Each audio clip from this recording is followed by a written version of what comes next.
What are you doing? I'm finding Bondo!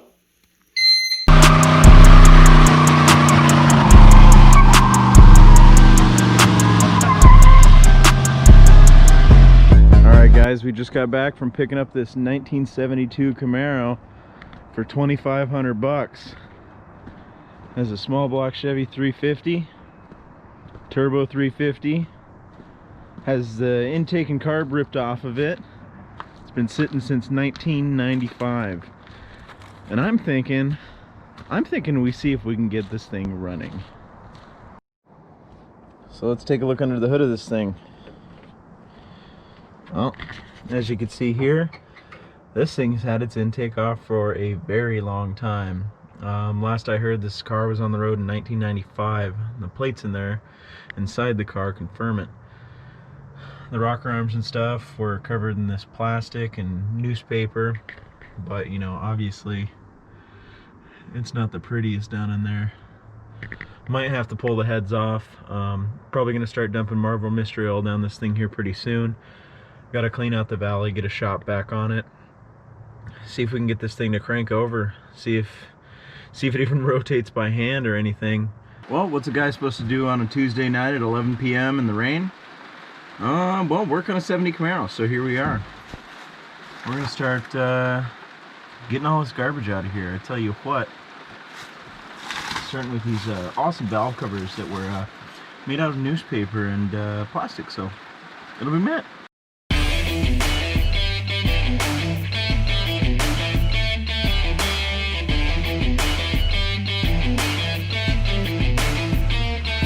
Well, my expectations of this thing running went down from about 2% to like negative, probably 2% as well. It's not good. It's really not good, but they did try. They really tried to make sure the thing's weatherproof, but you know, 25 years with an open valley like this ain't doing too hot. But you know what? We're in the business of seeing what happens, so we're gonna see what happens. We have our handy dandy shop vac out here, so we're gonna clean this up a little bit better.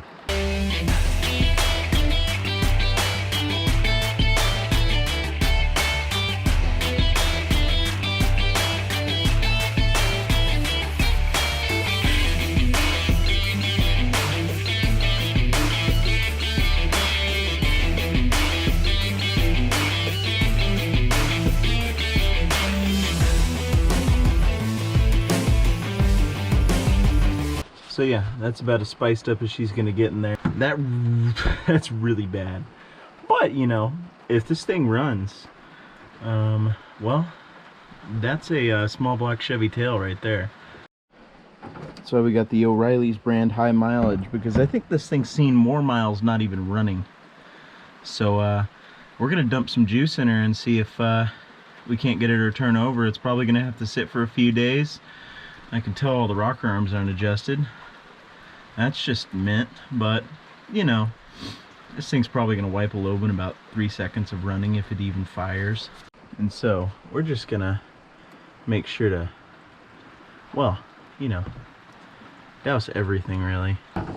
We want it to seep past the valves and get the rings. Uh-oh, that's a water jacket. Nice and pretty in there. You know, this thing's starting to look like a low mileage motor here. We just don't mind the rust. I don't even know if there's a freaking drain plug in this. It's probably dumping on my driveway. Oh, this isn't good. Oh, there's a lot of flakes in there and crusties. I guess the shop vac didn't do her job too well, but at least it's got oil on her. Yeah, this thing's probably making my driveway look like the Gulf oil spill right now, but it's mint. So we're gonna let this sit for a few days and see if we can't get this thing to turn over by hand. That'll be a good sign that this thing at least has 3% life left in her. So we'll be back, boys. Well, this thing's been sitting about a day with the oil in the rings, oil in the engine itself, and well, I said I was gonna wait longer, but I'm curious if this thing's junk or not. And well, it probably still is, even if it turns over, but well, it's a good sign if it does turn over. Tell you what, So what's the guy gonna do? Oh, did you hear that? I hear compression. I hear compression in this engine. Would you look at that?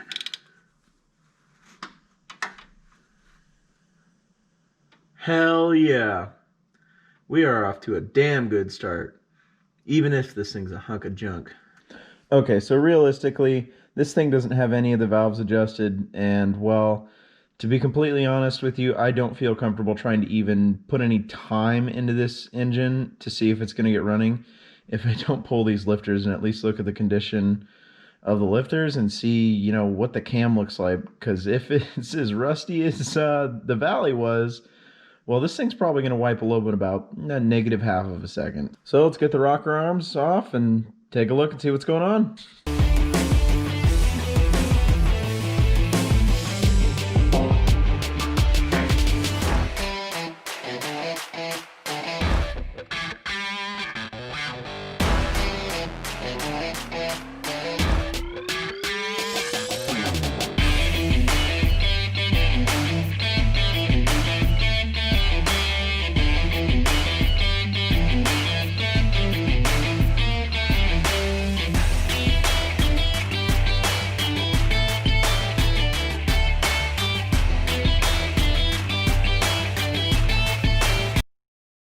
So yeah, as you can see, I pulled off all the rocker arms on this side, and well, yeah, there's quite a bit of rust on this side, but as I said, we're in it for the long haul. We're going to see what happens. We're going to see if we can get this engine fired pretty much without opening the bottom end or taking the heads off.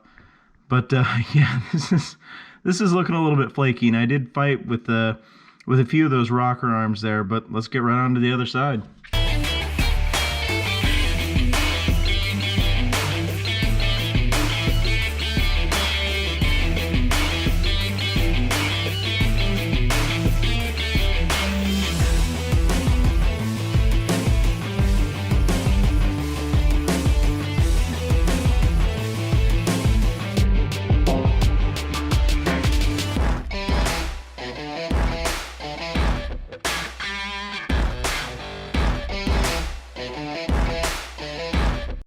So yeah, as you can see, this side's a bit crusty too. I even got myself a little bit of a souvenir down there, a nice bolt.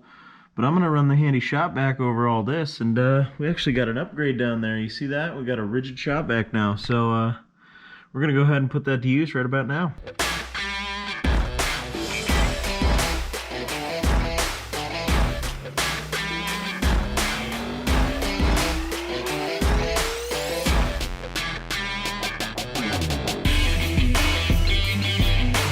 While messing around, this thing's got me happier than a taco on a Tuesday night.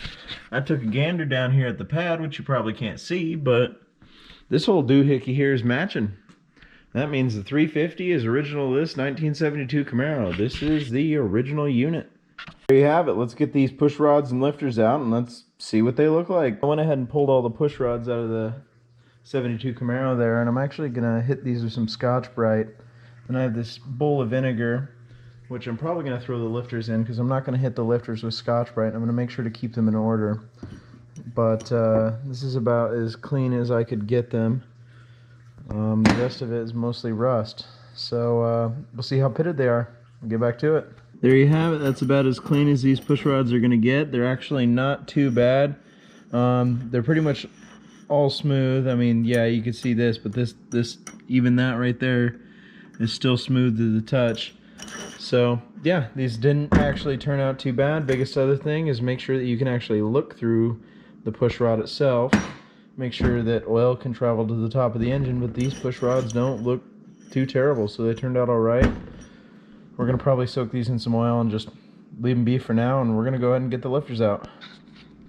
So I went ahead and tried to get these lifters out of this engine, but unfortunately they are stuckered in a Ford Ranger at a mud bog. So we put some Unrust-Oleum there in the valley over the lifters, and we're going to come back to it in a couple days.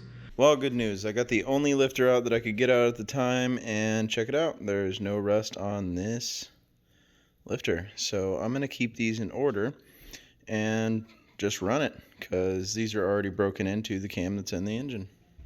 Alright boys, we're about to drain the oil, probably water. We're about to see what happens. We're about to figure out if this engine's junk or not. It rotates, but will it rotate for long? No. Probably not. Alright boys, she's turning. We're about to find out how much garbage is in here. And we're likely about to be sad and just go get a big block. Oh, so far it's water. So far it's very much water. Oh my god. Ready? Oh, look at all that water. Oh my god. Oh, now we're starting to hit oil. Oh, and it stopped.